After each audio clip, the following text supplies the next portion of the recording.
here. Any guesses where they're from? Egypt, thank you. So a guide years ago asked the group where they thought they were from. Little boy said Las Vegas. So I like to make sure we're all on the same page here. All right, yes, they are Egyptian, and they're all between 3,000 and 3,600 years old. There are 4 of them. Now, Mr. Hearst is buying these because something very exciting is happening in Egypt. King Tut's tomb was discovered in 1922, and everybody all over the world is all excited about Egypt. It was a craze that they had a word for. They called it Egyptomania. And so it was affecting art, music, fashion, hairstyles, makeup. Mr. Hearst, he's a collector, so what does he do? He gets to buy something here from Egypt for his collection. These were available at auction in London and New York, so he snatched them up. And Julia Morgan has them facing the Pacific. Perhaps in their original state they were facing the Nile. I do not know for sure. But she also encloses them in a little fountain area that she built in an Art Deco style. And she adds the relief work, which is a lotus flower. The lotus flower is a symbol of Egypt. And she continues the lotus flower design here on the tiles, on the step risers. And she designed all the tiles everywhere you look. They're here on the flooring, they're under the eaves of the cottages, and way up there on the bell towers.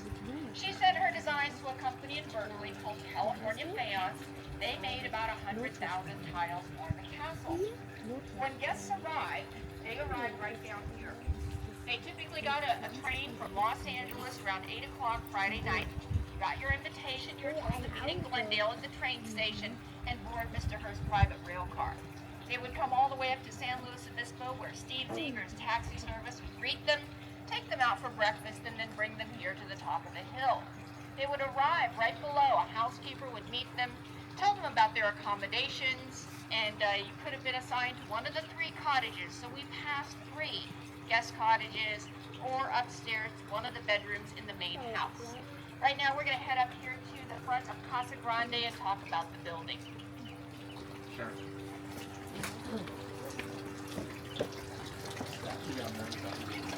Oh, gold.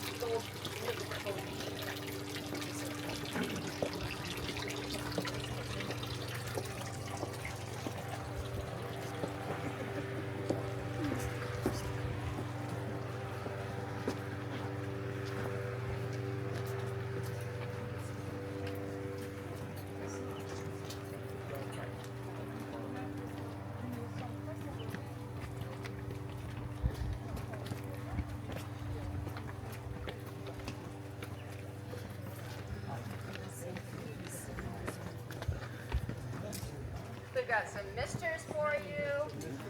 Cool off a little bit, you'll dry off very quickly, trust me.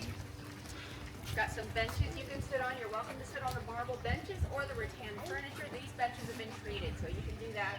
We do ask you not to touch the marble around the little pond or the lamp standards. So somebody asked me about the gold statue that you may have seen down below. So we do have a saying here at Hearst Castle: if it looks like gold, it's gold. It's just not solid gold. It's some kind of gold leaf or gold paint, but it is some kind of gold. So what do you think? Does anybody think this kind of looks like a church? Gothic church, yes. Well, that was the idea. Earlier I mentioned the Mediterranean village concept that Mr. Hearst was trying to do up here. So the Neptune and the columns were like the Roman ruins on the outskirts of a town in the Mediterranean. The 3 little houses, the cottages, were like the homes built on a hillside. And then the esplanade that we walked along the streets, and right in the center of town you might have a central plaza with a church. But this is not a church, this is his house. It's 68,500 square feet, has 115 rooms. And this is what Mr. Hearst told Julia Morgan he wanted her to build when he said, "I'm a little tired of camping in tents and I want something more comfortable up there." So when Mr. Hearst is building, he did what I do, and I'll bet what some of you do. When I have a project, I like to get some ideas together, and my favorite thing is go to Pinterest, and I gather all my ideas up. And Mr. Hearst basically did the same thing. He just went to Spanish architecture books and he found pictures of buildings that he liked, and he asked Julia Morgan to copy them.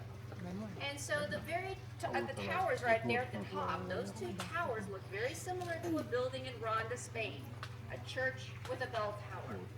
Before it was a church, it was a mosque with a minaret. So that's the influence for those two towers.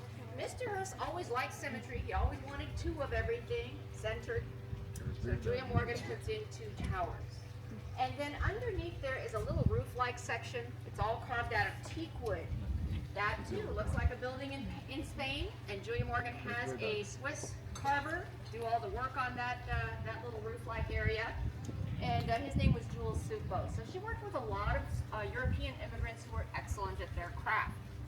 Then the entire doorway, and I mean all of it, with the ornamentation, the detail, the shields, even the spire effect, and the sculptures on either side, as well as the gate, all that looks very much like a building in Sevilla, Spain. But Mr. Hearst has his own sculptures to add to the front of the building. And this goes right along with what Julia Morgan learned about at the École in Paris, to add sculptures to the facades of buildings. So those two wild men on either side of the doorway, they are 15th century Spanish. Way up there above, the Madonna, she is 13th century Spanish. You can see how the coloration of each of those is a little bit different than the rest of it. All the shields, the ornamentation, all of that was cast concrete, so she had craftspeople do that work. Then the gate itself came from a convent in Spain at 16th century. The gold gilding was added to it. The fan section at the top was also added to it. A German immigrant named Ed Trinkeller did all of that work. Looking out here, you can see Mr. Hearst's property. He did own 250,000 acres here around San Simeon, and he loved to take you out there to his ranch. When you got your invitation to come here, it was not to the castle, it was to the ranch. What do you do at a ranch? Go horseback riding. Mr. Hearst would provide that for you as a guest. He would also provide swimming, 2 swimming pools, tennis, got some tennis courts here. And if you wanted to go down to the beach for a picnic, he might provide that for you as well. You might drive up the coast in one of his cars and check out the elephant seals. Or maybe all you felt like doing was sitting out here, like some of you are doing, and relaxing, playing some board games, working on your tan, whatever you wanted to do during the daytime, that was up to you. That was fine. But Mr. Hearst did have some obligations for you in the evening hours. He wanted to meet you. And you met him at 7:30 in the evening right inside here for cocktails, then dinner, then a movie. Well, you know what they say. They say it is cocktail hour somewhere on the planet, right? So we're going to head inside right now and talk about cocktail hour. Any questions, though, before we head inside? What is the plank in the fountain for? What is a plank in the fountain for? That's a great question because we don't really know. But we do have some lore. And so that there's a story that says that Mr. Hearst's little dogs, and he did have dachshunds, little short little legs, and so that was so that in case they wanted to jump in the pond and catch some fish, that they could get out easily. So that's the story, but I don't know if it's true or not. It's fun to think that it is. Any other questions? All right. Well, we are not going to go into the front door because there's a very old mosaic right inside. You can see that when you go in. We're trying to protect it, so instead, I'm taking you around the side entrance. Come on, over.